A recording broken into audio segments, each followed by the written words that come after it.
Coba gini, jujur aja deh. Di luar dari memang lu ngajarin AI, Pak dosen gitu ya. Sebenarnya memang dilarang atau membolehkan? Atau batasannya sampai mana ketika mahasiswa tuh menggunakan AI? Untuk hal-hal yang krusial ya. Ujian, tugas gitu. Sebenarnya kalau dari Dikti itu ada lagi ya peraturannya gitu. Batasan dalam penggunaan generatif AI gitu. Apapun bentuknya, mau itu image, mau itu teks, mau itu video gitu. Cuma kalau buat opini pribadi, sebenarnya mahasiswa tuh harus untuk pakai AI sekarang. Karena kalau misalnya nggak pakai itu Kita kasih solusi.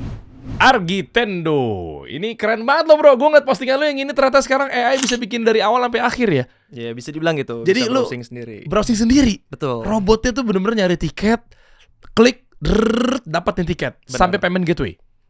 Bisa dibuat kayak gitu, tapi kita harus masukin berarti payment credentials kita. Tapi better Ngeri. nyari dulu sih. 47.000 orang percaya sama dia nih.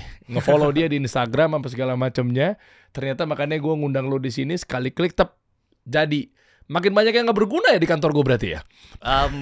Pokoknya salah lo ya kalau ada efisiensi ya. Coba play deh kalau nggak percaya. Tiara, coba kamu play deh. Lihat deh. Tuh, seret. Ya agent. Ini gue suruh agent gue untuk cari tiket murah di Traveloka dengan prompt kayak gini. Dan setelah di-execute, dia bakal langsung lakuin browsing, klik sana sini, ketik sana sini, dan kita tinggal nunggu aja. Ini gue pakai namanya browser use. Prosesnya sebenarnya agak lama. Ini videonya gue cepetin, tapi ya bisa kita tinggal sambil ngelakuin hal lain sih. Berapa lama sih? 5 menit? Kurang lebih lah. Oh ini ininya ya. Ngodingannya. Summary apa yang dilakuin sama agentnya. 19.30. Dan gak coba buat cari tiket. Ini gue coba lagi buat cari lowongan UI UX di Indo. Kali ini gue coba. Lu ke ChatGPT dulu lagi. Ini pakai Manus. Jadi kalau browser use itu kita setup sendiri, Manus tuh udah disediain lah. Tapi pakai credits. Oh wow. Dahsyat. Sampai check out. Bentar deh. Ini sama kerjanya kayak blackbox.ai nggak sih ketika kita bikin website? Kalau black box tuh kayak spesifik buat coding ya. Cuma iya coding. Kalau ini sebenarnya bayangin kita kayak punya karyawan digital aja atau digital employee atau karyawan AI lah, yang dia punya kapabilitas buat terserah kita mau ngasih tugas buat apa, dan dia juga bisa sampai punya kognitif sendiri, sampai bisa punya inisiatif sendiri misalnya. Jadi use case-nya macam-macam.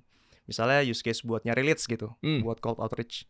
Kita kasih 100 email atau 100 kriteria kira-kira yang dicari tuh calon kliennya kayak gini. Terus dia bisa mulai ngulik tuh profil yang cocok kira-kira siapa. Nyari LinkedIn sendiri, masuk ke forum, masuk ke komunitas-komunitas gitu. Sampai dia nemu satu profil yang cocok, dicari alamat emailnya, disimpan gitu. Nah itu kalau sampai misalnya udah 100 list gitu, terus abis listnya. Nah itu si agent tuh bisa inisiatif sendiri tuh untuk cari lead selanjutnya. Jadi prosesnya terus berputar terus gitu. Oke. Jujur ya, ini gue pribadi, makanya gue akhirnya komen di postingan lo ya. Gue pribadi nih sempat berpikir ketika AI eranya masuk, nggak lama-lama banget sih, nggak setahun juga sih, 6 bulan yang lalu lah. Ketika era AI gitu kan, Mas Wapres juga kan, Mas Gibran juga kan lumayan kenceng kan buat edukasi kita mengenai AI, Anjas Maradita dan lain sebagainya. Nah, terus gue langsung visioner lah, ala-ala gitu ya. Ini kalau AI udah begini kondisinya, robot semuanya, berarti kan apakah jangan-jangan nantinya bakal ada one click gitu loh. Harusnya bisa dong, sekali klik jadi. Dari mulai chatbot kan itu udah hal yang biasa kan, balas-balesin WA apa segala macem. Ternyata keluarlah video ini. Oh iya ya. Terus kayak bikin website, bikin caption sambil apa ya, dari konten, video. Kan gue nalarnya aja kan ya? Ya, betul. Masukin ke sebuah sistem atau software, akhirnya dia ngedit sendiri. Betul. Iya kan, ngasih subtitle sendiri, tinggal API-nya aja nih, dikawin-kawinin gitu kan. Betul banget. Terus sampai ke lu posting sendiri gitu kan. Zaman posting sendiri aja kan scheduling aja udah ada kan. Benar. Zamannya Hotsuite dulu ya, kalau nggak salah ya. Betul. Iya kan bisa juga kan. Benar. Oh ini berarti harusnya sih ujung-ujungnya nanti masa depan begini nih. Dan bisa apa kelemahannya? Pasti ada kan? Satu mungkin sekarang masih lambat sih. Sama kita harus sebagai manusianya masih harus supervise banget. Jadi misalnya kita bikin buat content watcher gitu. Kita misalnya benchmarking ke 5 kompetitor atau 5 creators yang kita mau ikutin gitu. Setiap dia ngepost, kita bisa langsung pelajarin konten itu kayak gimana, apa yang dipost, substansinya apa.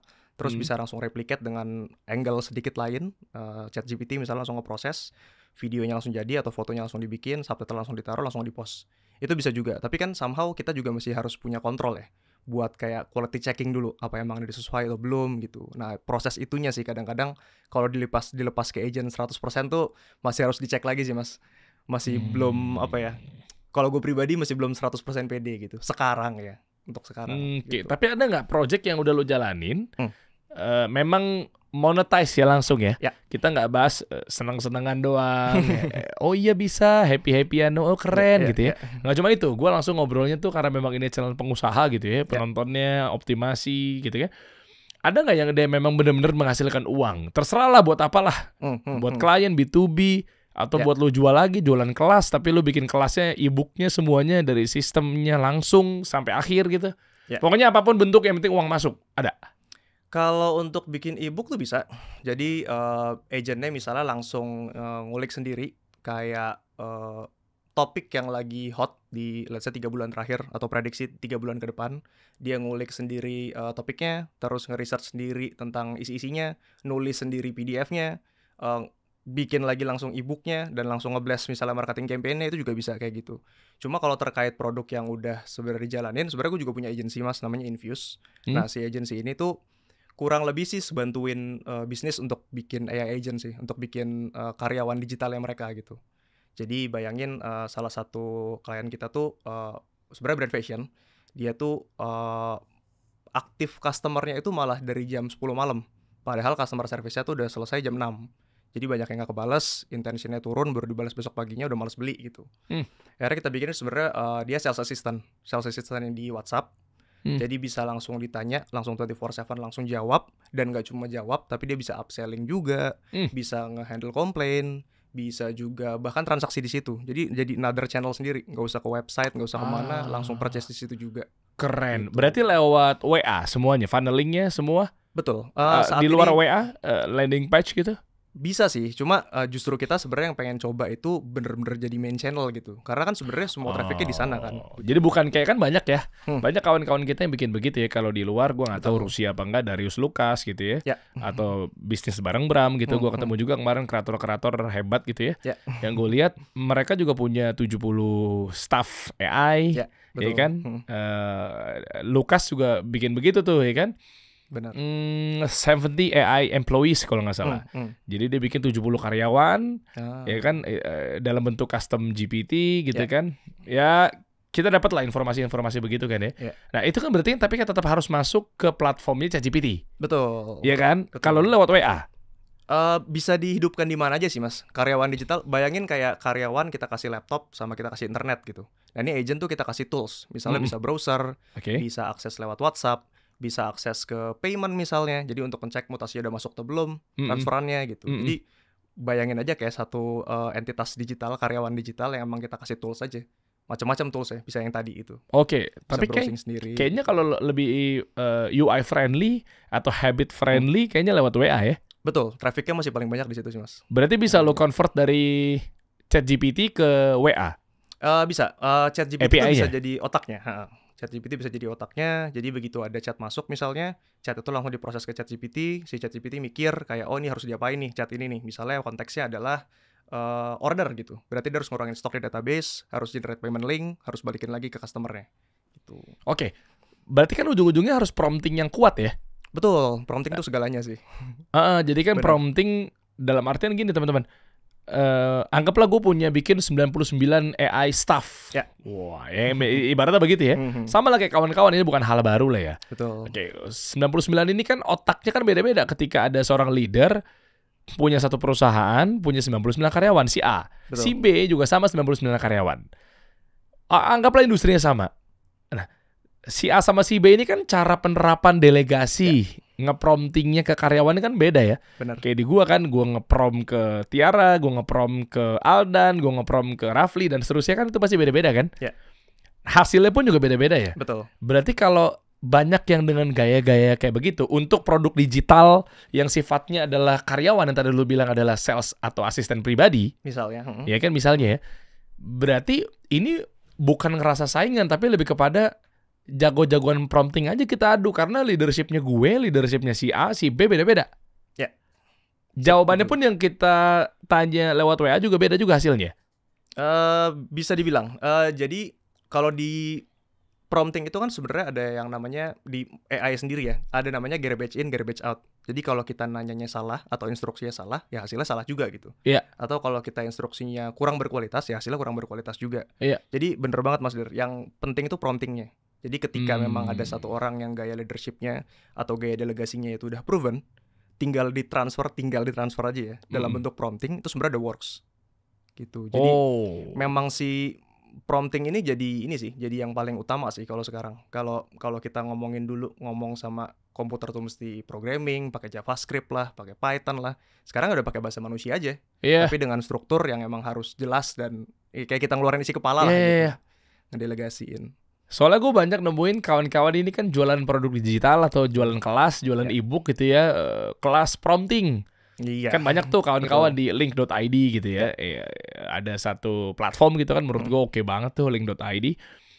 Nah itu kan banyak lah jualan prompting, jualan prompt gitu ya. Teknik prompting, caranya, strateginya, biar hasilnya maksimal, outputnya gitu kan dari ChatGPT-nya. Benar. Ya itu bukan menjadi hal yang basi jualan prompting. Loh enggak, skill orang otak-otaknya beda-beda kan? Betul. Betul banget. Ada satu yang menarik tuh waktu ChatGPT rame Mas, awal-awal.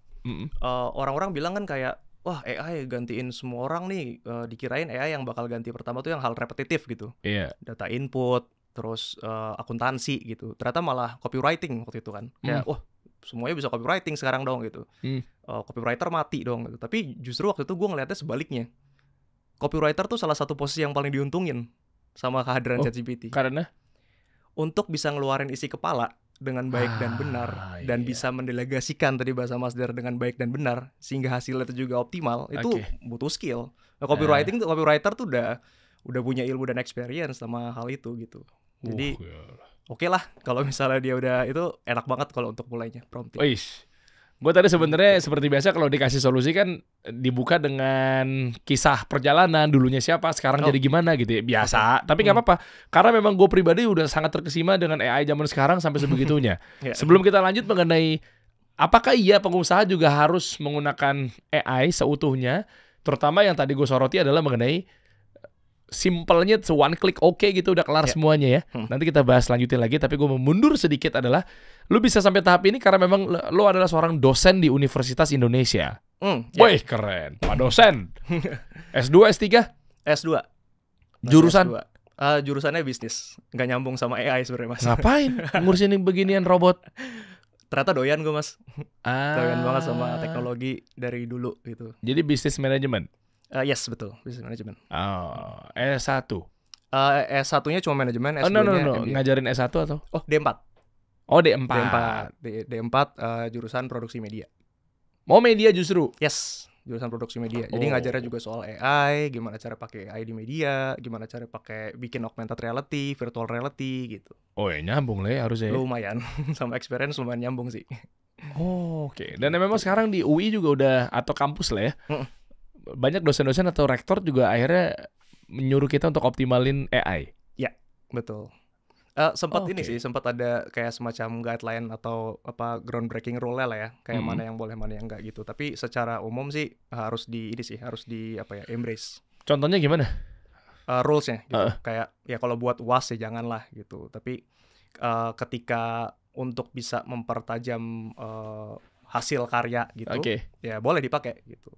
Kalau buat kelas gue Mas ya. Karena jarang ngajarnya gue juga AI gitu. Kalau misalnya nggak boleh pakai ChatGPT lucu juga kan. Iya, nah ini asik nih. Sebenarnya dosen tahu nggak sih?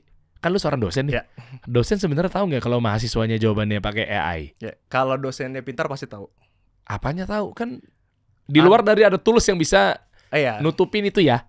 Kan ada juga tuh. Betul. Ya kita nggak mau bahas di situnya kan. Takutnya akhirnya jadi disalahgunakan gitu ya. Tapi di luar dari tools dan lain sebagainya, tahu ya dosen deh. Kalau mahasiswa zaman sekarang nih serius. Jadi di kelas lu ngajar total berapa? Kelas yang sekarang angkatannya 43. Oke, 43 nih ya. Dari 43 orang berapa persen yang lu lihat bahwa ini ternyata setiap tugas, setiap forum kan gitu kan ada kan begitu-begitu kan? Itu jawabannya pakai AI. Kalau berkaca ke kelas gue sendiri agak sulit sih Mas Der. Soalnya memang gue haruskan pakai AI kan kalau di kelas gue. Karena mata kuliahnya AI gitu. Oke. Ya, kalau subjektif di kelas, ya. Coba. Yang pada umumnya kawan-kawan dosen yang lain ya? Mungkin kalau di kelas lain itu agak tricky-nya, kalau pasti ketahuan tuh ada beberapa karakter di LLM atau apa tipenya ChatGPT dan kawan-kawan, DeepSeek segala macam, adalah misalnya penggunaan dash EM yang stripnya agak panjang. Iya itu dihapus aja. Kadang gue ganti koma tuh. Betul. Ya kan stripnya 2 kali kan, seret, jadi kelihatan kayak itu AI banget gitu. Benar. Masih banyak yang nggak pakai gitu. Betul, itu salah satunya. Bahkan dulu juga pernah ada satu sebenarnya bukan dosen tapi dia creators, dia ngelis 100 kata dalam bahasa Inggris yang paling sering digunakan ChatGPT. Cuma waktu itu masih ChatGPT 3,5 ya. Mungkin 4.0 udah nggak berlaku sekarang. Tapi hal-hal kayak gitu sebenarnya kalau bisa diketahuin dan bisa di reverse engineering, tinggal upload aja ke ChatGPT si hasil jawaban si PDF-nya mahasiswa. Iya betul ya. Atau enggak juga. Bisa ketahuan. Atau enggak kita bikin negative prompt. Bisa, exactly, benar. Bisa juga ya kayak kan? gitu. Jadi kita bikin prompting, tinggal ditambahin di luar kata-kata ini. Betul. Jadi ngajarin yang enggak ya. Tapi kan justru lu setuju nggak? Coba gini, jujur aja deh. Ya. Oke, di luar dari memang lu ngajarin AI, Pak dosen gitu ya. Plus ngasih tahu juga ke murid-muridnya juga silakan pakai AI. Oke, ya di luar dari itu ya, di luar dari yang pengajaran AI apa segala macam, kita ngomong dosen secara umum dulu nih. Sebenarnya memang dilarang atau membolehkan atau batasannya sampai mana ketika mahasiswa tuh menggunakan AI? Ya. Untuk hal-hal yang krusial ya, ujian, tugas gitu. Ya. Sebenarnya kalau dari Dikti itu ada lagi ya peraturannya gitu. Dikti itu udah ngeluarin kayak semacam batasan lah ya, batasan dalam penggunaan generative AI gitu, apapun bentuknya, mau itu image, mau itu teks, mau itu video gitu. Cuma kalau buat opini pribadi, sebenarnya mahasiswa tuh harus untuk pakai AI sekarang. Tuh kan, karena kalau misalnya nggak pakai, itu memperlambat prosesnya gitu. Nantinya dia setelah lulus tuh outputnya bisa dapetin apa yang dapat selama kuliah tuh bisa dapat 90 gitu, karena nggak pakai AI itu jadi cuma 70. Sayang kan, jadi kurang siap kerja, jadi kurang siap experience-nya untuk bisa langsung punya tools yang bisa dipakai langsung di dunia kerja gitu. Soalnya itu ngebantu banget sih Mas kalau buat hal-hal kayak gitu. Tapi kayaknya harus dipelajarin juga nggak sih? Nggak asal copy paste gitu. Itu gimana cara mitigasinya? Sebenarnya tergantung. Kalau kita ngomongin teks, ya kalau di kelas gue ajarin prompting yang baik dan benar itu seperti apa, teknik-teknik seperti apa, beritahu bahwa kalau kita masukin sesuatu yang jelek, keluarnya jelek juga gitu. Tapi ada satu batasan sih. Jadi biasanya gue larang pakai AI sampai dia ngerti konsepnya secara utuh dulu. Begitu ngerti secara utuh, baru pakai AI lah gitu. Apa contoh-contohnya memang indikasi yang ini utuh, udah fundamentalnya udah kuat lah, bahwa dia udah paham bener nih. Misalnya kalau teknisnya untuk bikin VR gitu. Untuk bikin VR tuh misalnya butuh coding. Sebelum ngerti apa itu VR, sebelum ngerti apa itu 3D world, apa itu environment, apa itu lighting, apa itu segala macam komponen di VR lah gitu, jangan pakai AI dulu. Jadi kita benar-benar runut satu-satu pelan-pelan sampai akhirnya udah ngerti di satu level gitu, baru silahkan pakai AI. Karena kalaupun dia langsung pakai AI dari awal, itu nggak bakal langsung ngerti sih. Untuk debuggingnya atau benerin jawaban dari AI-nya juga nggak tahu mana yang mana. Gitu. Jadi tetap butuh ada pengetahuan dasarnya dulu sih Mas.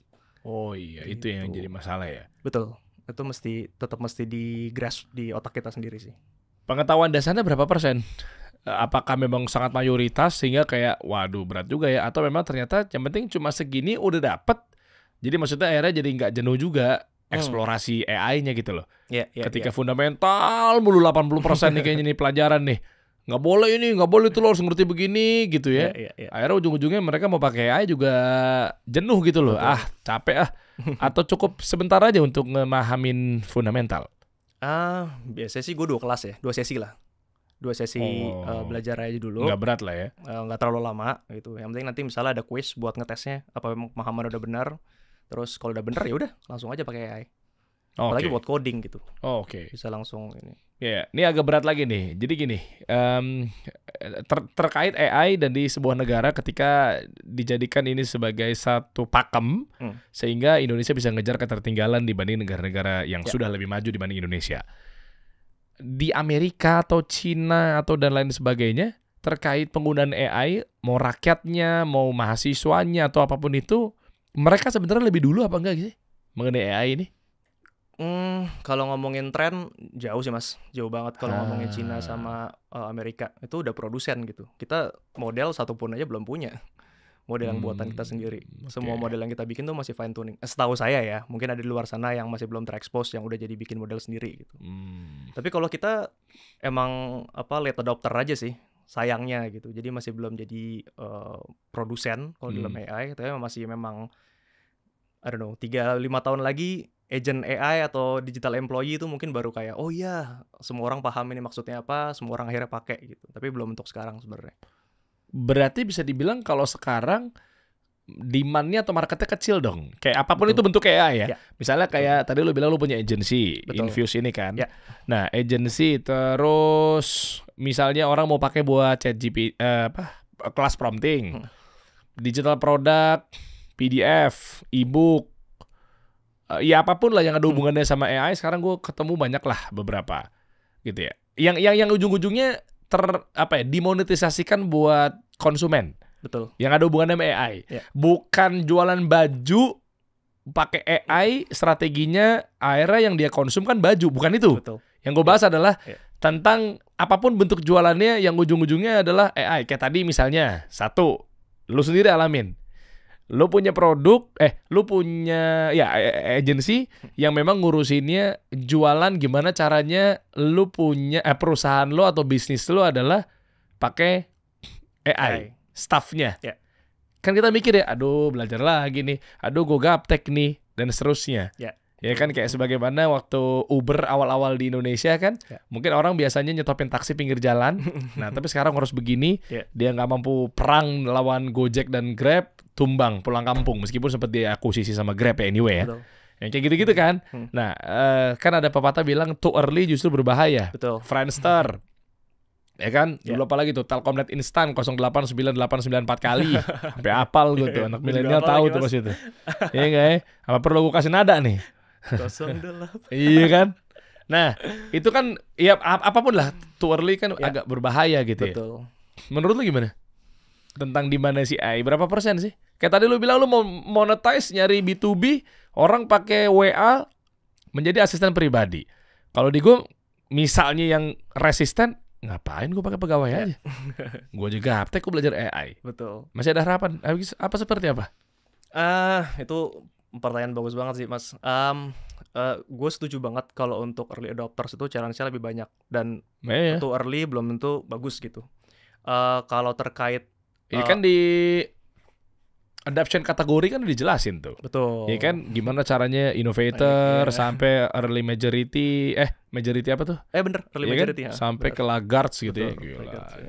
Masih ada gue ilmu kuliahan gue dulu ya. Respect. Yoi.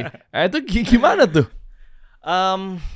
Challenging sih Mas. Kebetulan dari dulu bisnis gue tuh kayak agency gue satu lagi itu juga mainnya tuh yang early adopters gitu. Ngomongin augmented reality, ngomongin virtual reality, bahkan sebelum marketnya tuh ada gitu. Jadi kalau dari sisi bisnis yang ngejalanin, kalau memang outputnya adalah AI juga, itu memang challenging dalam artian part education-nya tuh harus lebih banyak gitu. Karena kalau udah akhirnya close, kliennya buy-in gitu, bisa langsung rasain impact-nya dan itu biasanya langsung repeat order. Jadi banyak banget klien gue yang ke first project terus bisa sampai 5 to 6 projects gitu misalnya. Jadi enaknya di situ malah mainnya. Kalau dari sisi yang agency yang ngeluarin outputnya itu early outputs teknologi lah ya gitu. Tapi kalau bener juga tadi Mas Der, sekarang itu banyak masih yang jualannya itu kelas untuk edukasi creators lainnya gitu. Atau edukasi marketers lainnya buat pakai AI. Belum jadi yang memang si yang punya usaha, misalnya clothing atau apa, dia langsung adopsi AI buat bisnisnya sendiri. Sebagai apa biasanya mereka pakai jasa lo? Kalau jasa gue jujur nggak jual PDF atau jual kelas sih Mas. Jadi, bukan. Si sistem itu kan? Sistemnya. Asisten dibikinin WA itu. Besar nggak permintaannya? Again, kalau kita masih outreach juga. Kalau misalnya yang udah close itu, ya ada beberapa dan so far sih masih berjalan ya karena Infuse sendiri tuh baru, kalau Tense tuh udah beberapa tahun tapi kalau Infuse baru 3-4 bulan gitu, jadi masih ngeliat juga sih Mas kalau untuk ininya klien-kliennya gitu. Oke. Berarti AI sekarang cocoknya dipakai oleh secara sistem, the whole system bebas apapun itu overall. Videographer marketers, content creators, product managers, entrepreneur. Jadi paradigmanya tuh sekarang semua yang low level, pekerjaan-pekerjaan perintelan itu memang udah bisa dihandle sama AI sih. Jadi kita bisa fokus ke sesuatu yang lebih kritikal aja gitu. Videographer maksudnya image to video, Kling, Hendra gitu? Bisa secara pakai tools. Jadi nggak perlu lagi lu syuting? Bisa juga kayak gitu. Oh oke. Kalau video editor dia ngedit sendiri? Ada juga sekarang udah yang bisa langsung AutoCAD, auto reframe gitu. Tahu dari mana kalau ini kebutuhannya nggak dragging nih, andalan kita apa segala macamnya, atau dia ngeliat dulu promptingan kita ala-ala editing kita maunya begini gitu? Iya. Apa toolsnya? Kalau CapCut udah ada juga sekarang. CapCut AI. CapCut juga ada. Terus CapCut tuh juga udah bisa, seingat gua, untuk podcast specifically. Jadi kan kalau podcast enak tuh kan, ada emang audio yang bagian 2 orang suaranya beda gitu. Jadi nge-cutnya lebih enak. Gitu. Udah asik banget ya sekarang ya. Lumayan mas. Oke. Apalagi kira-kira ya yang akhirnya nggak butuh, bukan nggak butuh ya. Sebenarnya ini udah narasi basi yang akhirnya kita tahu tuh kayak AI nggak mungkin gantiin manusia gitu, tahu nggak sih? Tapi AI akan menggantikan manusia nggak pakai AI gitu ya. Iya. Cuma maksud gue mau lihat dari segi yang iya sih gitu, tapi gue masih penasaran. Bukan mindset gue bukan entrepreneur oriented, efficiency oriented ya, enggak. Cuma maksudnya iya juga ya. Nah, lihat perkembangan AI zaman sekarang sengebut itu ya? Oh banget mas, jauh banget. Gue pertama kali ngulik tuh 2018. Itu semuanya tuh masih butuh resource yang gede buat ngejalaninnya. Sekarang tuh one tools away, udah bener-bener bisa jalan di website, bisa langsung run apapun, mau video, mau image. Ya, kita lihat sekarang aja gitu. Video-video juga udah banyak yang dibuat pakai AI. Udah gampang banget sih. Emang harus semua orang embrace sih. Oke. Berarti sekarang apa tools andalan yang wajib dimiliki sama kawan-kawan pengusaha? Ini kita bahas pengusaha ya. Karena ini adalah channel pengusaha gitu. Apa aja kira-kira? ChatGPT pasti. Ya, itu di awalnya selalu pasti ChatGPT ya. Kenapa? Mas. Versatile banget. Itu mau buat apa aja bisa. Teks bisa, image udah bisa sekarang. Kualitasnya juga bagus. Oh, image kadang sepatu gue belang-belang di sono. Kanan kiri beda. Kadang begitu gue tegur baru, oh ya maaf. Sama lah gitu sepatu. Ya kan kadang belang bentong juga. Tapi sekarang udah mendingan ya? Iya masih mending sih. Maksudnya udah semakin dia berkembang sih. Kayak udah 4.0. Iya kan agak gimana nih? Enggak, kalau kanan Nike kiri Adidas masih oke bro. Sama-sama sneaker. Kanan Nike, kanan sneaker, kiri pantofel gitu loh. Kayak pengen gue jambak gitu robotnya. Apaan sih? Begini. Loafers lagi. Iya enggak ya? Itu promnya udah lengkap tuh mas. Udah begitu gue tegur, gue pengen tes nih apa gue salah prompting ya. Gue tes aja kayak salah tuh sepatu sampai gemes gue. Lihat tuh sepatu gue belang kanan kiri belang gitu. Oh iya maaf, set rapi. Berarti kan mungkin gue ngerasa prom-promnya sudah lengkap-lengkap aja kan. Kayak negor karyawan kan mas. Iya bener juga ya. Salah, nggak pernah marah lagi dia. Betul. Terlalu positif tapi sekarang kurang suka gue. Iya lagi. Terlalu yang kayak wah keren banget pertanyaan. Iya lagi. Gitu kayak aduh. Kenapa jadi gitu ya? Udah si Sam Altman-nya udah bilang sih kayak ini emang kesalahan dari si OpenAI gitu. Dia mau benerin nanti di rilis selanjutnya gitu. Oke, menarik. Dengan ChatGPT-nya ngasih feedback-nya terlalu positif. Ya bener, gue kadang dipuji-puji. Ya pertanyaan kamu levelnya luar biasa loh ya, tajam sekali. Saya kaget dengan pertanyaanmu seperti itu gitu. Gue awal-awal GR kan, tapi gue tanya teman-teman gue, enggak lagi ternyata emang semuanya kayak begitu lagi. Gue pikir gue GR kan, gila ya level gue udah dihargain robot nih. Gila, foundernya kasih solusi bos gitu ya. Ternyata enggak, gue juga semuanya juga gitu. Adek gue prompting asal-asalan dipuji juga, kampret, nggak jadi GR gue, ya kan? Ternyata apa emang dampak negatifnya? Ketika lu bilang terlalu positif gitu. Kalau buat productivity tools ya ini banget sih mas, ngerugiin banget. Kita misalnya ngeriset gitu. Riset kan butuh yang netral kan. Butuh kalau emang pertanyaan kita kurang tajam, di mana yang bisa ditajemin gitu. Tapi kalau kita dipuji di awal, gimana mau najemin? Oh, ngerti gue. Jadi kayak udah puas ya? Iya. Sementara mungkin jangan-jangan dia ada yang salah ketika kita posting ya. Oh iya, awal-awal gue pakai juga nggak segitunya tuh. Gimana jelasin nih? Kayak masih ada netral lah ya. Iya. Iya benar. Dia mungkin nggak marah, tapi lebih kepada kalau saran saya, iya kan, masih begitu-begitu tuh. Lebih bagusnya begini, masih ada kayak begitu-begitunya. Sekarang kayak semua serba positif nih. Iya, itu juga jadi nerima-nerima aja kan, jadi manja kan. Oh udah bener kali nih, levelnya segini nih. Walau kalau kita lebih kritis lagi, lebih digging deeper lagi, harusnya mungkin pertanyaannya atau jawabannya bisa lebih mantap gitu misalnya. Itu kesalahan sistem si ownernya OpenAI atau kebutuhan marketing? Gue nggak tahu sih, gue random aja. Kebutuhan marketing kayak orang jadinya kayak gimana bahasanya? Puas gitu loh. Jadinya kan dia punya data tuh. Oh nih declining nih, udah mulai naik penggunanya, kok udah mulai boring ya. Karena mungkin kayak gitu. Tapi begitu udah, masa kelamaan ngobrol kan, kenapa nggak begini dulu awal-awal gitu kan? Kenapa nggak coba begini? Kalau itu udah bagus, gitu kan. Tapi kayaknya lebih bagus lagi begini. Kenapa nggak begini? Itu kan masih asik tuh di situ tuh. Tapi begitu kayak, oh iya benar, menurut saya itu oke. Menurut saya itu bagus, positif. Orang jadi kan kayak sebagian orang yang, oh berarti gue kebutuhan psikologis gitu loh. Enggak ya? Bagaimana ya? Iya lagi mungkin. Itu make sense banget sih. Tapi gue nggak baru kepikiran malah. Tapi itu nyambung sama risetnya Harvard tahun lalu. Penggunaan generatif AI itu nomor 1 sekarang tuh adalah companionship. Jadi teman curhat, teman jadi psikolog, teman jadi terapis gitu. Itu dulu belum masuk 10 besar. Nomor 1 tuh masih productivity, gue lupa generate ideas atau generate code gitu. Tapi tahun 2024 kemarin itu udah nomor 1 tuh. Jadi banyak banget yang curhat. Dan ada juga beberapa tuh yang sempat DM gue mas. Dia bilang bahwa kan gue sempat bikin kayak AI untuk ngobrol lah, untuk kayak bisa lo meluapkan keseharian lo kalau misalnya mau venting apalah, curhat rilis lah ya. Dan banyak yang DM gue tuh terasa thank you banget Mas Argi, ini bener-bener jadi saya nggak punya orang tua, saya nggak punya kasih sayang, ini jadi tempat gue gitu-gitu. Gue juga lumayan kaget sih, ini berarti bener juga ya research itu ya. Iya kan gitu. Tapi kok jadi nggak tahu, gue ego dan idealisnya gue jadi kayak bete gitu kan. Kebutuhan kita pengusaha ya. Maksud gue kalau jadi kesana kan kayaknya maksud gue tuh butuh yang kritis gitu loh. Tapi jangan-jangan di mata dia enggak lah, pengusaha dikit males gue demand-nya gitu kali ya. Mungkin ya kebutuhannya lebih banyak yang pada curhat nih. Ya dia kan again bisnis bro. Betul, ya gak disalin juga sih. Cuma kayak gue kecewa aja kalau tiba-tiba jadi begitu kan. Sementara pengusaha tuh mindsetnya bukan kayak dipuji-puji. Kita pengen benahin sistem kita nih woi. Iyalah. Butuh langsung kalau emang kurang di mana gitu. Jadi SOP-nya jalan yang benar gitu. Oke, tapi akan ke depannya dia gimana? Katanya ownernya OpenAI udah bebenah. Si Sam Altman bilang next release mau dibenerin. Jadi memang lebih netral aja sih. Dan menurut gue emang tuh gimana seharusnya aja sih. Jadi kalau ya terlalu positif juga ada yang bilang malah toxic positivity, apapun lah istilahnya. Tuh kan? Serius? Iya. Oh wow. Gitu. Oke.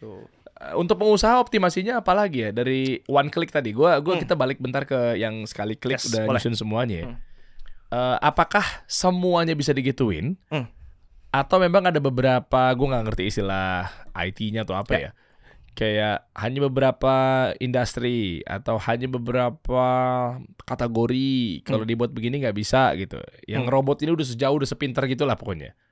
Itu gimana ya? Kalau buat pengusaha tuh sebenarnya kalau paling enak ya adoption pertama sekarang itu ya buat either customer representative atau sales assistant sih. Itu udah paling enak untuk masuknya tuh. Jadi yang tadinya dijawabin sama orang yang nggak bisa 24 jam dan lama dan kadang-kadang SOP-nya juga balang-belontang, ini udah ada satu karyawan AI yang emang udah saklek gitu semua SOP-nya. Terus knowledge-nya juga udah pasti sesuai sama apa yang kita suruh gitu. Bisa transaksional juga, punya tools gitu-gitu. Jadi misalnya tadi buat brand fashion gitu misalnya, buat brand fashion bisa langsung order di situ, bisa upsell juga mas. Jadi dia bisa tahu tuh ketika ordernya misalnya pesan baju gitu, upsell-nya tuh berarti harus jaket kali ya gitu. Soalnya kalau kaos kaki chance untuk ke closing lebih rendah nih gitu. Lebih kayak gitu-gitu sih mas. Jadi memang yang udah berjalan dan bisa langsung bisa langsung dapat hasil yang cepat lah. Tapi konsumen tahu nggak kalau itu kita adminnya robot? Ya. Ini ada dua, dari pengalaman kita itu ada dua sisi sih. Ada yang mau declare, ada yang biar aja nggak usah declare gitu. Maksudnya gimana? Ada yang bilang kayak aku adalah AI sales assistant. Oke. Gitu. Ada yang mau kayak gitu. Ada yang karena udah mirip banget sama manusia yang nggak usah bilang. Gitu. Oh, tapi ada dampak buruknya nggak? Ada resisten nggak di pertengahan obrolan ketika wah ini udah mau closing tapi kok kayaknya gue nggak tahu ya. Ini dari sudut pandang psikologisnya aja. Nggak lagi dari sudut pandang tentang gue butuh dah lah mau robot mau nggak ngecekot lah gitu misalnya. Itu gimana ya? Kalau bakal bounce rate gitu ya. Betul. Bakal nggak jadi closing kan? Betul. Gue belum bisa ngomong data yang pasti sih. Tapi kalau dari asumsi, kayaknya sekarang lebih better untuk declare di awal deh bahwa ini adalah AI assistant. Oh gitu. Kenapa? Ada negatif lain ya ketika seolah-olah manusia tapi ternyata robot, sakit hati gitu konsumennya? Enggak sih mas, kalau kita declare di awal itu dan si customer-nya udah biasa pakai ChatGPT misalnya, dia udah tahu harus apa yang dilakuin gitu. Ekspektasinya tuh udah match sama AI assistant. Oke, gue udah tahu harus ngapain nih. Kayak gue ngobrol sama ChatGPT gitu. Pun kalau misalnya yang tipe nggak declare, sebenarnya nggak bakal tahu juga sih gitu. Tapi ekspektasi bahwa nih assistant kayak ChatGPT, gue tahu apa yang harus dilakuin. Itu somehow asumsi gue ya. Itu ngebuat close-nya lebih gampang. Gitu. Oh, kebayang. Maksudnya kalau apa yang harus gue lakuin, bentar. Gue coba agak mewakili teman-teman yang mungkin butuh dalamin ya. Boleh. Maksudnya kalau dia udah tahu, dia akan ngeset prompting sendiri. Gimana ya? Masa dia ngeset prompting sih? Bukan prompting sih, tapi kalau AI assistant yang based on LLM pasti kan bakal ada keterbatasan tuh. Apa yang dia bisa lakuin, apa yang dia nggak bisa lakuin gitu. Kalau di agent tuh namanya guardrail. Si agent itu nggak bakal bisa act di luar batasan yang kita kasih. Misalnya nggak boleh manggil customer-nya om, harus manggil customer-nya kak gitu. Nah itu dia nggak bakal keluar dari situ misalnya. Nah si customer sebenarnya nggak perlu tahu itu, tapi ketika dia asumsi gue lagi, ketika dia tahu itu adalah ChatGPT, itu kayak dia flow yang conversation-nya bakal kebayang aja sih sama apa yang dia udah sering lakuin sama ChatGPT langsung. Oh iya. Gitu. Tapi kan belum tentu semua konsumen menggunakan ChatGPT. Betul, kalau itu betul. Ya pokoknya ya lu tinggal lihat aja ya.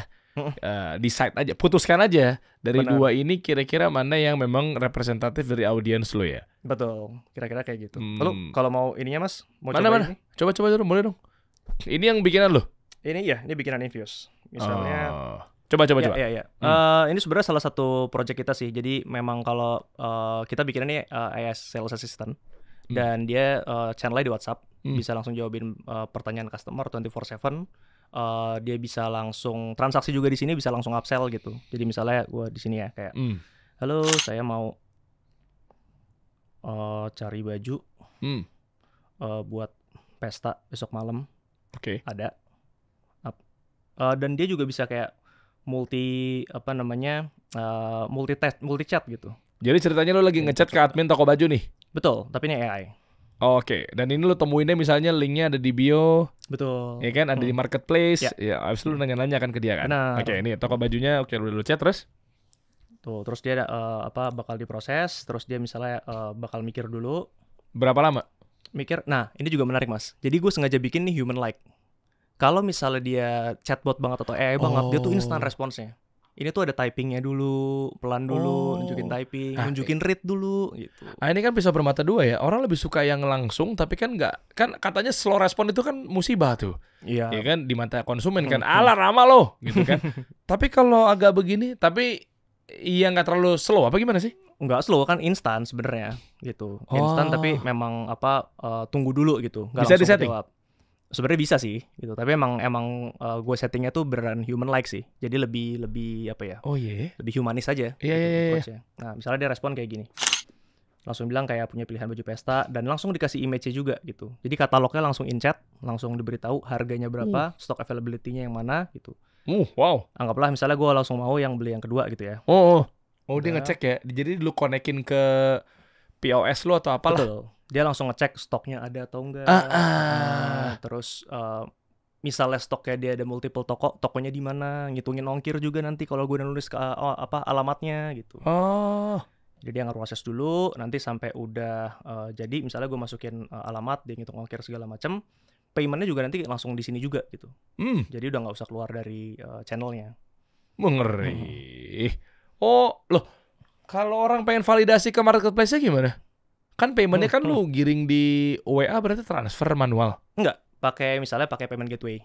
Link. Betul. Tinggal diklik langsung masuk ke Shopee misalnya, Tokopedia misalnya kayak gitu. Atau misalnya pakai sebut brand nggak apa kan? Iya sebetulnya. Mitrans misalnya, pakai Mitrans, terus dia langsung buka, langsung bisa bayar pakai kris, selesai, accept, admin punya notifikasi, langsung packing, kirim.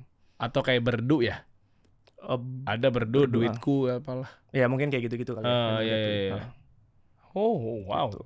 Tuh habis itu dia langsung bilang bahwa udah berhasil masukin ke keranjang. Nah terus dia upsell nih. Dia upsell yang lain karena koleksinya sama gitu. Misalnya gue bilang nggak usah check out aja. Dan bedanya sama chatbot ini memang lebih conversational. Kalau chatbot kan bener tadi lu Mas, kaku harus banget. Tekan satu iya, untuk kamu begini gitu kan.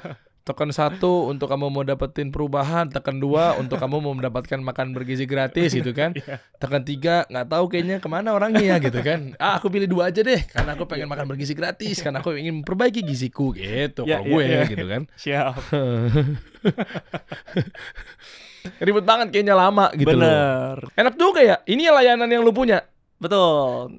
Gue jadi afiliator lo dong, boleh nggak? Gue lah bukan. Banyak loh yang closing sama kita nih, alhamdulillah ya. Bener, ketika bener. lo gua bawa ke bawah, teman-teman bawa ke bawah, terus gimana caranya lu atur deh? Atau dikumpulin di kita database-nya, nanti bisa klaim bahwa boleh banget. Bener ya? Bener, boleh banget. Nanti kita obrolin. Gue mau orangnya santai, fleksibel aja. Gue mah akad mah sambil jalan lah kalau gue. Ya kan? Aman banget. Asalkan gue mayoritas gitu. Enggak. Canda. Ya, sekitar angka cakep lah, 50-50 juga boleh lah. Langsung mikir ya, gue gede ujung aja. Coba lihat, udah aman? Iya, ini masih proses sih. Oke, check out ya. Cakep. Infuse water. Keren. Dosen UI. Orator turun ke jalan. Oh enggak gitu ya. Kayak gitu, Mas. Enggak, tadi pas lu bilang afiliator tuh gue emang gak terlalu jago marketing, Mas. Jadi kayak gue gak kebayang ininya. Gue butuh aja, bro. Nanti kita atur lagi. Gue aturin, nanti tinggal yang masuk pokoknya ke data. Nanti gue tinggal, tim gue langsung bilang ini dari, ya gampang lah, lu tinggal cek aja di bawah lah. Boleh banget. Yoi. Nanti detail lah, ini dia nih ya kan. Oh, Infuse Digital Employees tuh. Gue kasih ruang, bro. Thank you banget. Nama Argi, alamat di mana nih, Mas? Jakarta Barat, Pasunggumbed. Berapa ongkirnya? Sebutin nama gue, siapa tahu dia. Wah, gue udah nama gue lagi, Mas. Harusnya lo bilang mau nganter ke kantornya Derry, kasih solusi. Dia kan siapa tahu kan tersistem kayak, wah aku nggak berani nagih ongkirnya nih. Langsung dapat diskon. Iya kan. Tiba-tiba takutnya kan gue bawa ke KPK kan, kita nggak tahu juga kan. Sekuat itu gue, bro. Waduh. Gak bercanda. Asik juga ya. Berarti termudahkan ya. CRM gitu. Kita nggak pakai CRM. Admin kita nggak bayar ya kan. Ya admin maksudnya kayak kalau pengusaha kan nggak perlu gaji karyawan admin ya kan. Bener. CRM-nya masih jalan, tapi ya buat ngatur aja buat datanya. Jadi admin belum pernah udah nggak lagi di admin ya? Paling buat mantau, buat packing masih harus sih, Mas. Kalau buat gitu. fashion nih. Tapi untuk balas-balas ini? Kadang-kadang kalau yang belum bisa di-handle, misalnya nge-handle yang buat retur atau buat refitting misalnya, motong-motong dikit bajunya gitu, ya mesti ada sih. Iya enggak, mesti admin balasin beginian. Oh, udah ada, udah tinggal mantau. Tugasnya udah mantau. Kemal berarti udah nggak perlu ada lagi dong. Gue emang apa adanya, bro, orangnya, bro. Tenang aja, bro. Gue doang di sini yang punya perusahaan emang begini. Waduh. Iya, pokoknya salah harga aja, simple. Coba. Ya, ini dia udah nanya mau reguler apa yes. Udah ongkirnya udah ketahuan. Kalau yes 18.000, terus gue pilih reguler gratis karena di atas belanja 1 juta. Kebetulan promonya kayak gitu. Oke, nice. Habis itu? Udah datang tuh langsung ke ekspedisi. Bayar dulu tapi. Oh iya, abis itu langsung datang. Langsung datang kan, dia tipenya emang ekspedisinya tuh yang jemput setiap jam-jam tertentu. Oh, cakep gitu. Keren. Kalau lo mau dibantu optimasinya buat para pengusaha UMKM, data kita kan, database kita mungkin subscribersnya 1 juta subscribers, bro. Respect. Iya nggak? Asal lu nya kuat nggak? Nih audiens gue nih loyalisnya kuat banget loh. Maksudnya emang dia kalau pakai beneran nih. Tinggal kita hitungan bagi hasil ya nggak ya. Kalau perlu UI lu beli ntar. Kalau udah revenue-nya banyak, nanti kita bantuin lah ya. Aman, Mas. Keren. Argi top. Ada yang mau tambahin lagi? Udah sih so far. Pokoknya kalau memang ada kesempatan buat embrace atau pakai AI aja. Kalau nggak nanti bakal ketinggalan. Tuh, dosen Universitas Indonesia aja sudah membuat kita manja, guys. Jadi nggak perlu lagi ya lu pakai ribet-ribet, maju dalam arti positif ya. Nggak perlu lagi lu ntar ribet sini apa segala macam. Apalagi nanti kita tunggu perkembangan AI ini udah makin berkembang. Makanya sadar nggak lu, beberapa kali gue ngundang orang-orang yang memang fokus dan praktisi AI. Karena banyak permintaan dan kebutuhan teman-teman semua di era ekonomi lagi melemah. Mereka pengennya tuh ya udahlah, gue lagi daripada begini, gue serba chief everything officer. Gue ya kan, masa gue lagi harus balas-balasin, gue harus masak lagi ke pasar jam 3 pagi, kesian. Betul. Maksudnya gue nggak pengen mereka tuh terbebankan, karena kasih solusi komit gimana caranya membantu mereka keluar dari kemiskinan. Wow. Ini di luar dari topik ini ya. kayak misalnya tadi kan lu lihat kan ada bisa ngebidik nih masuk ke tengah-tengah apa segala macam. Ini di luar dari topik tadi. Kalau kata anak Gen Z izin jump in bentar gitu ya. Itu dia iya. Punten ya Kak. Punten. Jadi maksudnya si gua nih sebagai pengusaha, gua pengen punya 70 atau 99 karyawan sifatnya robot. Oke. Dia juga akan lebih rapi ya. Misalnya gua kasih nama si Andi digital marketing, Budi gitu kan, video editor gitu ya. Dan seterusnya itu juga lebih rapi nggak? Mereka lebih bener nggak jawabannya? Bener tuh maksudnya dalam artian gimana? Iya maksudnya akurasinya tepat secara objektif apa segala macamnya gitu. Si asisten ini dijadikan sebagai asistennya karyawan kita di kantor. I see. Untuk UMKM kalau memulai kan kayaknya agak repot kalau harus hire karyawan untuk gaji karyawan misalnya. Betul. Itu gimana? Kalau AI bahkan nggak ada THR lagi.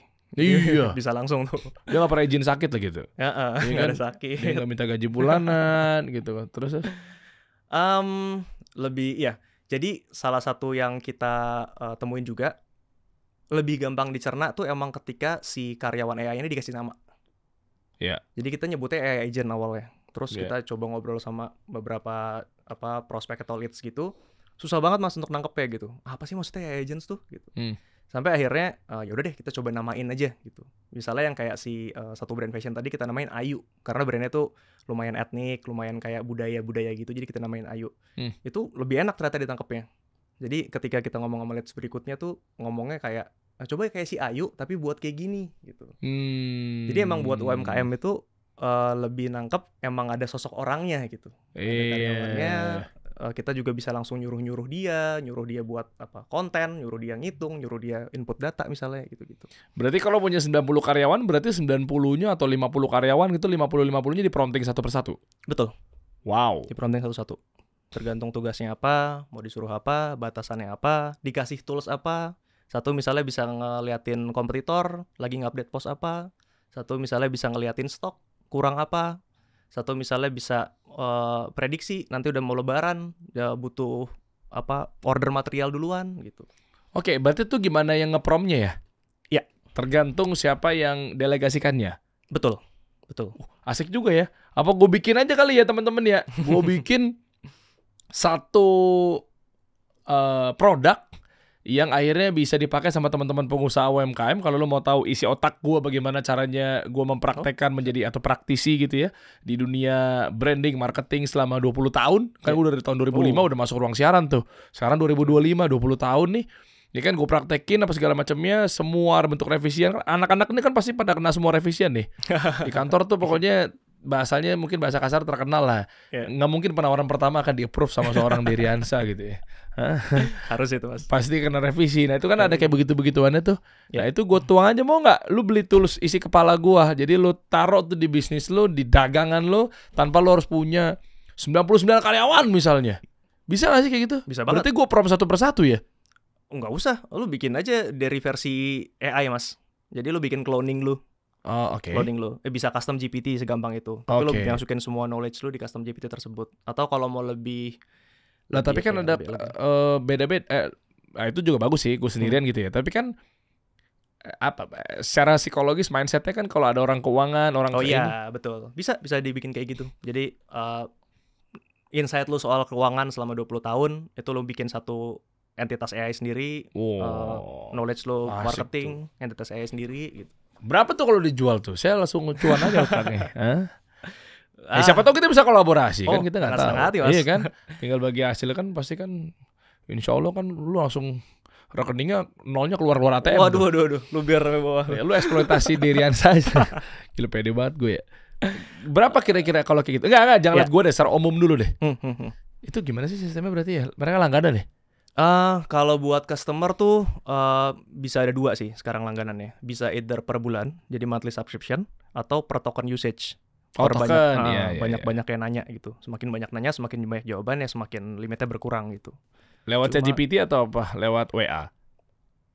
Lebih enak lewat WA? Iya, kalau menurut gue lebih enak lewat WA sih. Karena jadi bayangin kayak ada punya, lu bisa japri gue kapanpun gitu. Bahasanya kayak gitu. Berapa lama pengerjaan? Bisa kita bicarakan. Wah, 2-3 bulan lah. Lama banget. Itu knowledge promptingnya tadi yang kayak lo bilang Mas Der, itu bener banget, mesti dijagain, mesti dilatih, mesti di QA dulu, dites dulu. Lah kan gue yang nge-prompt. Tinggal gue, masa pakai otak lu, orang pakai otak gue nggak mau beli, gue nggak mau konsumen tuh beli kucing dalam karung. Banyak di luar sana penjual-penjual ludah, oknum-oknum, jualan ibuk gitu kan, jualan ibuk bukan pakai otaknya dia bisa bikin sendiri langsung lewat robot. Enggak lah, memang lu bener-bener merasakan isi kepala gue nih, sampai akhirnya bisa diinvest close the door nih kan, tanpa pitching, keren, tanpa PowerPoint, malah dikejar. Iya, malah ditanya seorang Deddy Corbuzier, staf sus Kementerian Pertahanan, gimana caranya gue nginvest dikasih solusi Der? Wow. Sombong dikit Masuk. Iya kan, itu kan teman-teman pasti butuh. Maksud gue ketika benar harus dari isi kepala lo, itu setuju banget. Kalau nggak valid lah gitu. Tapi ketika yang tadi kita ngomongin prompting itu memang harus ada seninya gitu. Kita nggak bisa asal tulisan biasa terus jadi knowledge.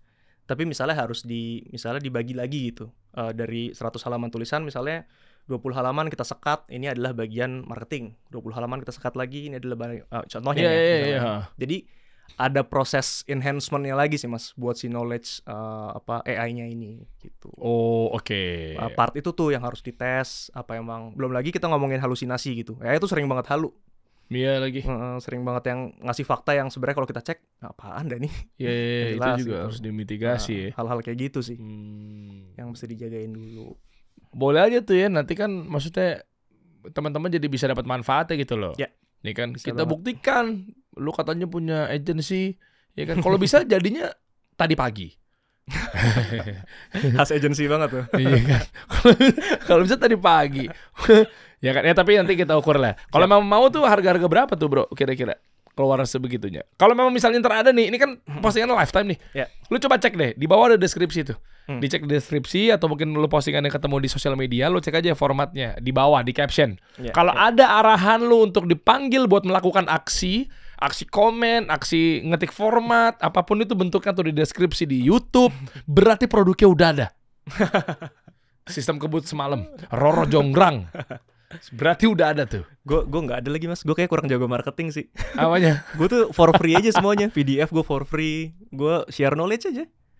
Kayak gue beritahu cara misalnya bikin foto something gitu, atau cara bikin AI agent. Lo ada misalnya stroke gitu, lo malas nyatet pengeluaran, lo beli kopi apa, tinggal foto langsung masuk ke di sheet. Jadi lo nggak usah ngetik lagi gitu. Lo kasih gratis? Gratis.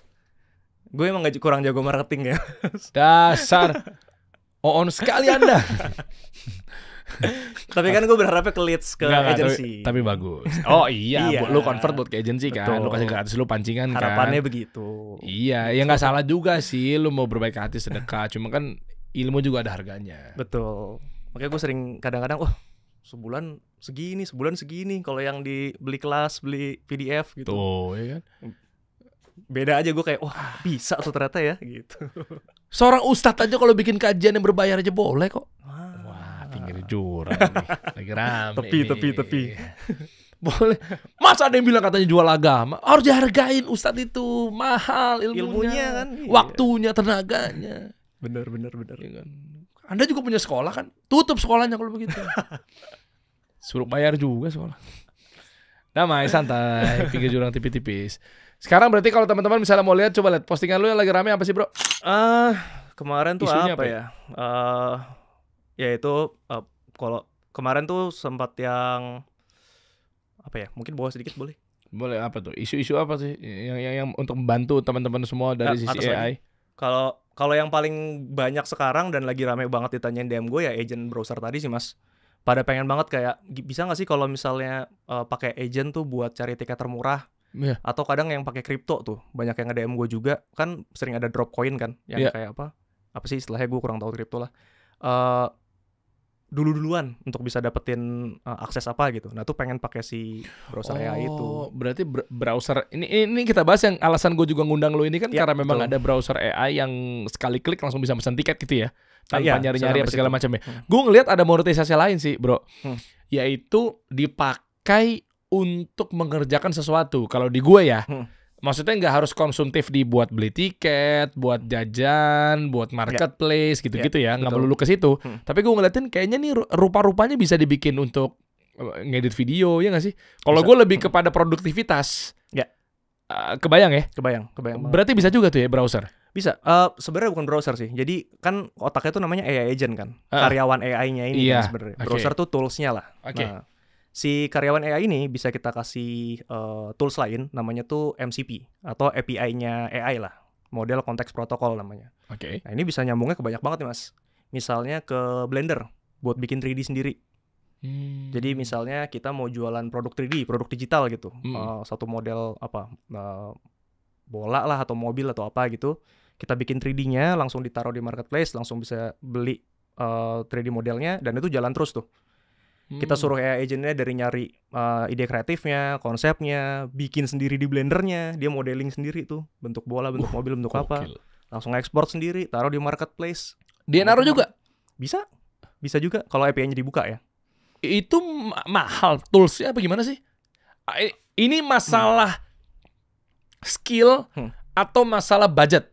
Masalah skill sih mas. Oh berarti nggak pakai budget dong? Budgetnya buat agensinya. Bisa aja loh. Infuse water. Bisa aja. Ada water gak sih? Kata-kata infuse-nya? Oh nggak ada ya. Soalnya bayangin kayak dulu waktu zaman-zaman awal-awal apps nih mas. Misalnya ada banyak, sebut brand gak apa kan ya? Disebut aja. Gojek atau Traveloka gitu misalnya. Semua orang bikin app kan. Jadi sebenarnya bukan masalah gimana siapa yang mau bikin gitu, gimana cara bikinnya. Jadi lebih ke situ sih. Lebih kayak untuk bikin app ya butuh biaya segini. Ini sekarang untuk bikin sistem butuh biaya segini. Atau bikin kalau yang dulu rame CRM misalnya, SAP gitu. Lebih bayanginnya ke situ sih. Oh iya kebayang. Udah enak banget ya sebenarnya sekarang ya. Lumayan mas. Oh oke. Jadi kayak browser tadi dipakai buat apa ngedit video, bikin konten, jadwal harian, bisa masukin ke akun IG kita, dia posting sendiri gitu ya? Bisa kayak gitu. Bahkan kalau misalnya selama dibuka API-nya mas ya. API-nya nggak tahu buka apa enggaknya gimana? Mesti ngecek. Misalnya Twitter nge-tweet sendiri tuh bisa. Emang dia nyedain fasilitas itu ya? Betul. Kalau IG bisa. Yang sifatnya marketplace, yang sifatnya sosial media kan harusnya iya. Scheduling ya? Scheduling, betul. Gitu. Berarti bahasa awamnya hal-hal yang sifatnya scheduling itu udah mayoritas open API. Kita ngomong mayoritas. Iya ya. Harusnya iya ya. Bukan semuanya ya, mayoritas. Harusnya iya. Oke. Ada yang pernah nggak kebuka API-nya? Sebut aja, bebas industrinya lah. Kalau fokus ke sosmed, gue belum pernah sih yang sampai bikin agentnya itu ngepost sendiri gitu. CapCut deh. CapCut itu kan bukan sosmed.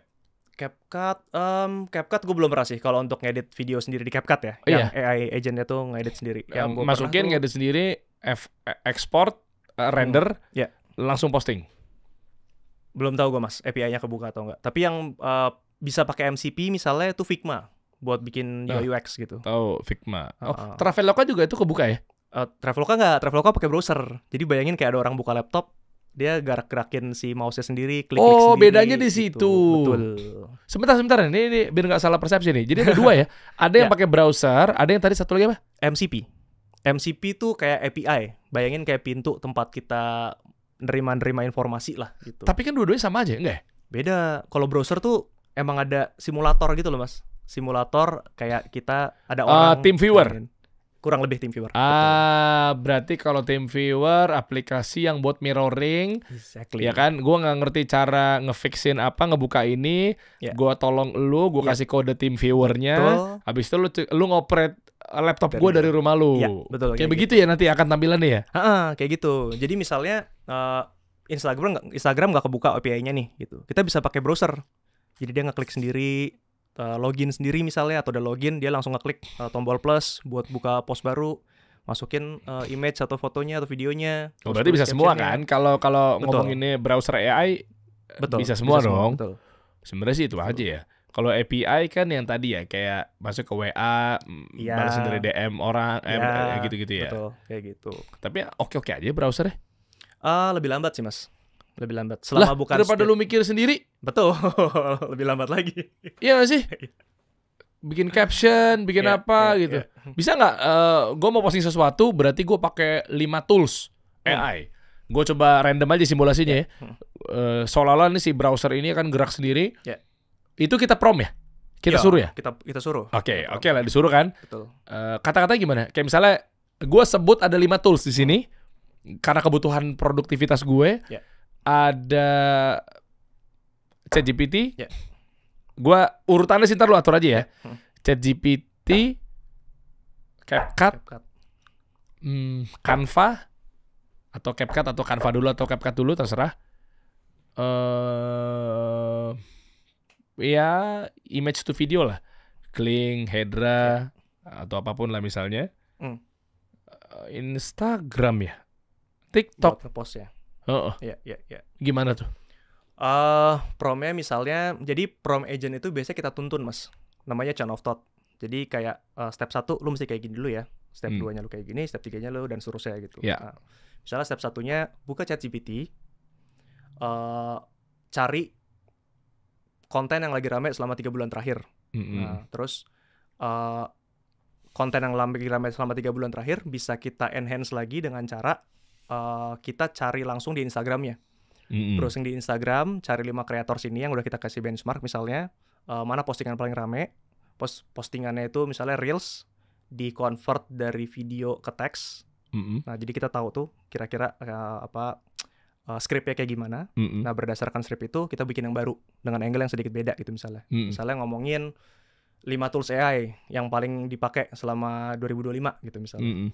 Tapi kita bikin 5 tools AI yang paling sering dipakai selama 2025 buat bantuin lucuan. Misalnya gitu. Dari situ bikin desainnya di Canva, walaupun belum tahu ya bisa atau enggak ya. Bikin desainnya di Canva. Desainnya harus dengan kriteria clean, modern, estetik segala macam. Bisa kita kasih reference juga image-nya gitu. Misalnya kita rename gitu satu file name-nya reference buat Canva gitu misalnya atau apa. Dari situ udah jadi misalnya posternya, bikin caption-nya balik lagi ke ChatGPT. Terus dari situ ke CapCut, editin generate videonya pakai Kling dulu. Pakai Kling generate videonya footage 30 detik. Terus di CapCut diedit buat 15 detik gitu. Ini masih teori mas ya. Iya, nggak apa-apa. Teori 15 detik. Terus dari situ langsung dipost ke Instagram misalnya. Dan itu bisa berulang. Triggernya misalnya adalah setiap benchmark kita atau kompetitor kita nge-post. Gitu. Jadi kita nggak usah ngapa-ngapain.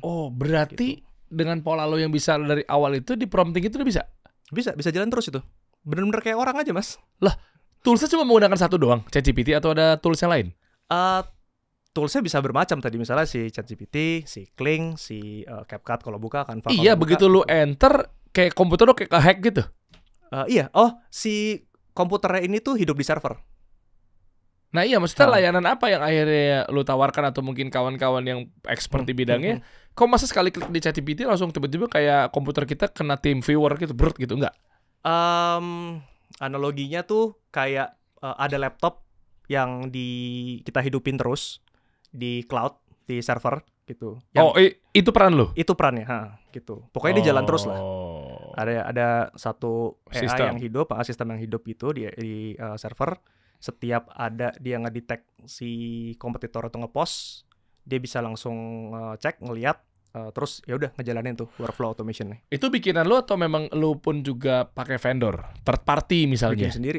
Gue belum bikin mas kalau spesifik kayak gitu, karena yang tadi gue masih belum pede tuh untuk hasilnya sesuai yang gue mau, mesti supervise dulu gitu. Dan gue jujur masih latihan ngomong depan kamera, jadi gue masih enjoy nge-record sendiri, nggak bikin avatar gitu-gitu. Tapi secara teori itu bisa. Gitu. Itu yang akhirnya cara kerjanya kayak tadinya video lo yang di Traveloka tadi ya? Betul, dia ngeklik-klik sendiri, dia tahu cara cari dari Jakarta, dia ketik CGK dan Pasar, Bali, DPS gitu. Berarti dari, gue ulang dikit ya, berarti dari ChatGPT berarti lo lempar ke satu alat satu sistem ya? Iya dong, apa langsung banget dari ChatGPT langsung gerak sendiri? Justru sistemnya mas yang gerak. Sistemnya gerak, sistemnya make ChatGPT, sistemnya make berarti Kling, lu gitu. dari sistemnya dulu? Betul. AI agent tuh sistemnya, orang AI-nya itu. Hardware, gitu. Software? Gitu. Dan lu pun langganan? Bikin sendiri sih, kayak ngerangkai lah mas. Kayak ngerangkai gitu. Wow.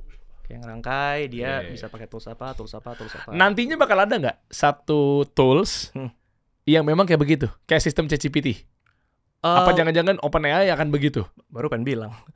Gue cukup yakin Aduh, DJ agak mundur sedikit Mas ya.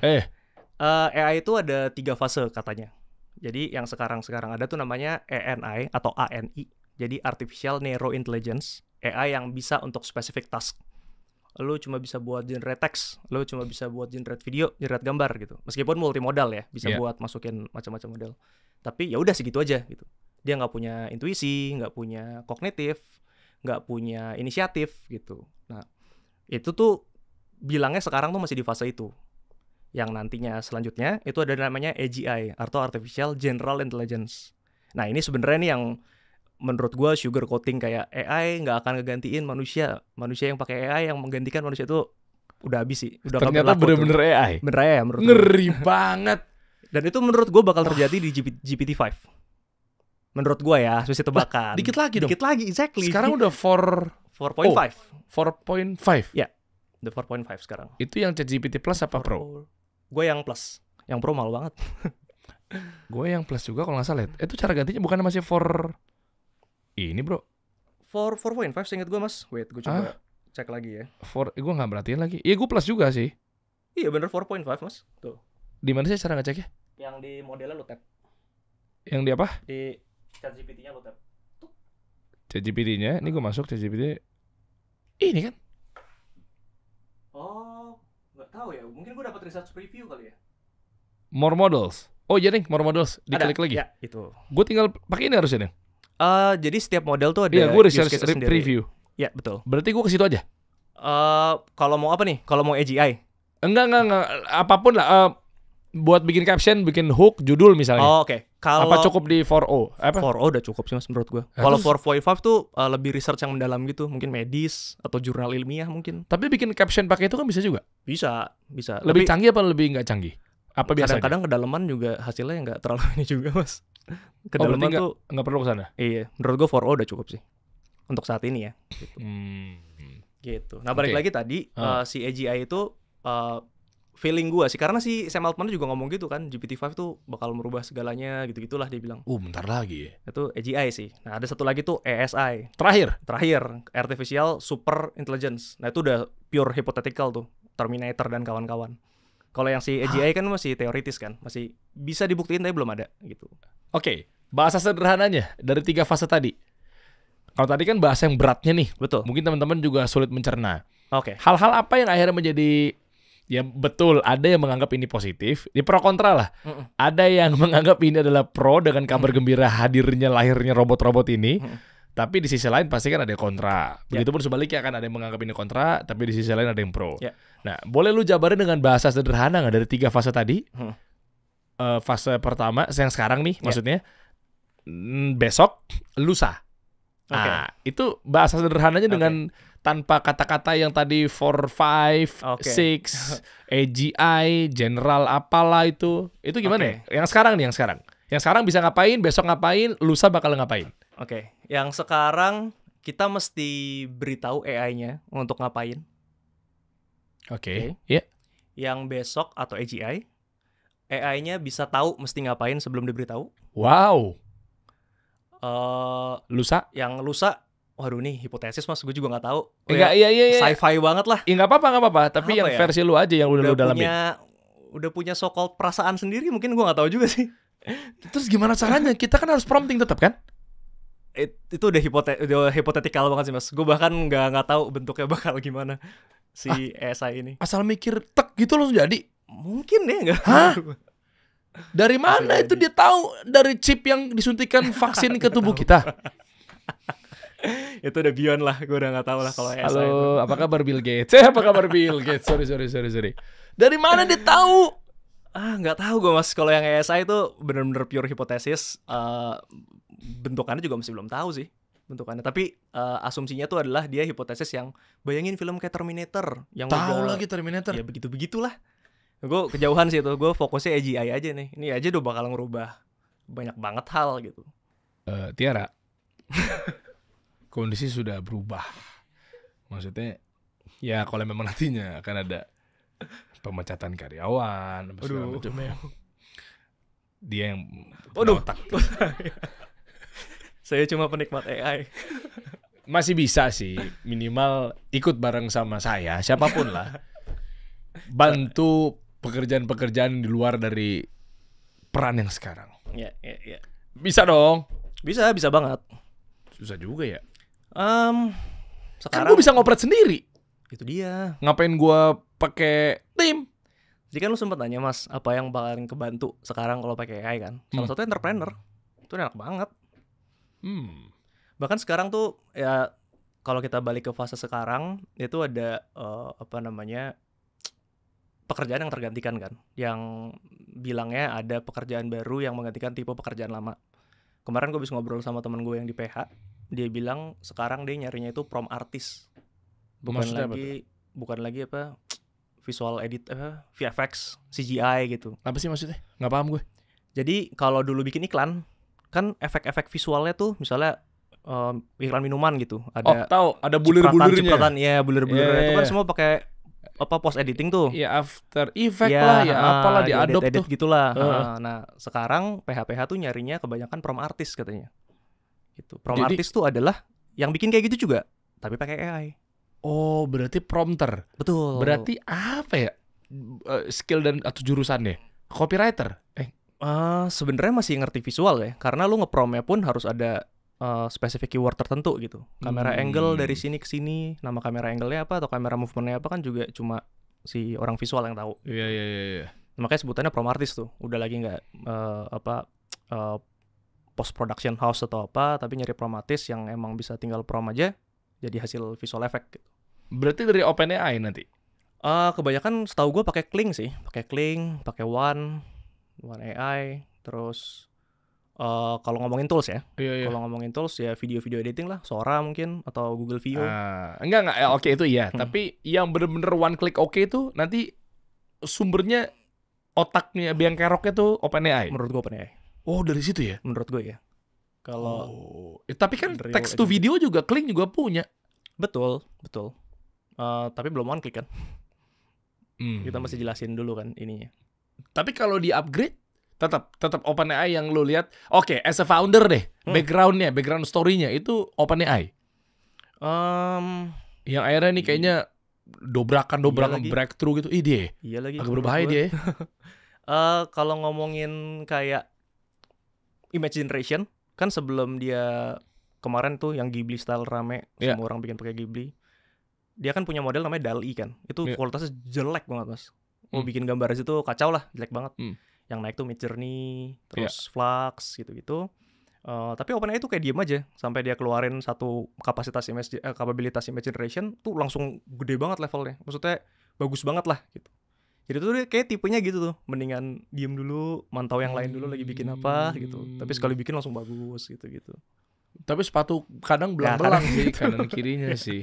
Kesel banget gue. Tapi makanya gue sekarang kayaknya text to image kayaknya tempat lain nih, Leonardo aja deh gue nih. Bisa, betul. Tapi udah membaik ya. Gue traumatik aja sih. Sepatu belang, kanan sneakers, kiri pantofel sih. Sekarang udah bagus ya. Kalau buat realistik menurut gue masih Midjourney sih. Oh, Midjourney ya justru ya. Kalau realistik ya gitu. Midjourney kan? Iya, Midjourney. Kalau kayak Leonardo tuh menurut gue masih agak agak cartoonish quote and quote. Masih agak ada. Yang Phoenix aja. Wah, gue belum nyoba Mas kalau yang itu. Masih ada Leonardo tipe-tipe. yang dulu sih. Enggak Leonardo, tapi kan ada beberapa tipe-tipe tuh. Modelnya. Modelnya kan kayak kartun banget tuh Phoenix yang 1.9 apa gue lupa. Maksudnya sekarang tuh ada yang 2.0. Lupa deh berapa poinnya, pokoknya yang di atasnya, angka yang lebih besarnya lah. Itu Phoenixnya kagak anime wibu gitu sih. Memang awal-awal anime wibu sih. Ya kan, kalau sekarang udah jadi manusia. Oke kok. Gue kok nggak salah ada ya. Gue kayak masih berasa nyisa gitu loh, Mas. Kayak realistiknya tuh kayak apa ya? In a sense tuh kayak ada, aduh nih. Apa sih Leonardo? Gitu. Leonardo ya ceritanya. Aduh gimana ya? File gue di mana ya? Iya, image generation. Nah ini nih dynamic. Nih. Bukan dynamic, sorry. Nah ini nih. Phoenix yang 09 sekarang jadi 1.0. 0,9 atasnya yang 0,9 tuh yang wibu tuh anime tuh. Sekarang yang baru 1.0. 1.0 oke tuh. Apa namanya? Bagus lah. Ya. Untuk jadi manusia gitu. Realistik ya. Ya, nanti update lagi bro ya. terkait ada apa berita-berita apa seputar AI gitu kan, barangkali nanti kita bisa monetisasi. Boleh banget. Nanti gue ngobrol juga tuh sama lu punya agensi gitu kan. Boleh. Ya lu tau lah kalau kita kolaborasi kan. Gue mah gak masalah sama red card lu gitu kan. Ya lalu sebutnya berapa red card lu gitu kan. Tapi yang penting kalau gue sih barter gitu kan. Pantesan gak peduli maksudnya. Ya kan gak peduli kan. Gak peduli ada dua arti bro. Gak peduli karena memang alah berapapun gue bayar. Atau yang kedua ya emang gue gak peduli. Yang penting barter gitu kan.